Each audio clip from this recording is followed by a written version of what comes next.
खजाने की खोज। एक गांव में एक रामलाल नाम का एक किसान अपनी पत्नी और 4 लड़कों के साथ रहता था। रामलाल खेतों में मेहनत करके अपने परिवार का पेट पालता था, लेकिन उसके चारों लड़के आलसी थे, जो गांव में वैसे ही इधर उधर घूमते रहते थे। एक दिन रामलाल ने अपनी पत्नी से कहा कि अभी तो मैं खेतों में काम कर रहा हूं, लेकिन मेरे बाद इन लड़कों का क्या होगा? इन्होंने तो कभी मेहनत भी नहीं करी, ये तो कभी खेत में भी नहीं गए।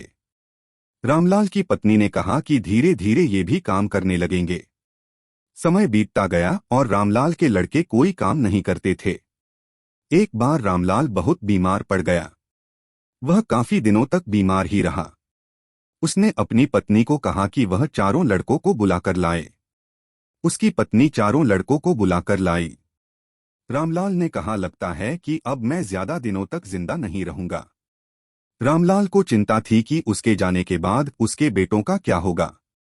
इसलिए उसने कहा, बेटों, मैंने अपने जीवन में जो भी कुछ कमाया है वह खजाना अपने खेतों के नीचे दबा रखा है।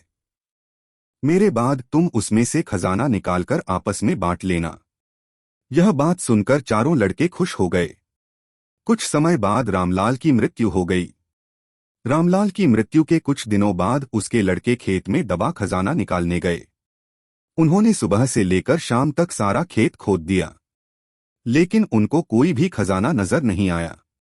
लड़के घर आकर अपनी माँ से बोले, माँ, पिताजी ने हमसे झूठ बोला था, उस खेत में हमें कोई खजाना नहीं मिला। उसकी माँ ने बताया कि तुम्हारे पिताजी ने जीवन में यही घर और खेत ही कमाया है, लेकिन अब तुमने खेत खोद ही दिया है तो उसमें बीज बो दो। इसके बाद लड़कों ने बीज बोए और माँ के कहेनुसार उसमें पानी देते गए।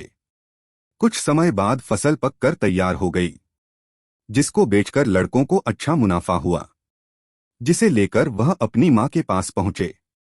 माँ ने कहा कि तुम्हारी मेहनत ही असली खजाना है, यही तुम्हारे पिताजी तुमको समझाना चाहते थे। सीख, हमें आलस्य को त्याग कर मेहनत करना चाहिए। मेहनत ही इंसान की असली दौलत है।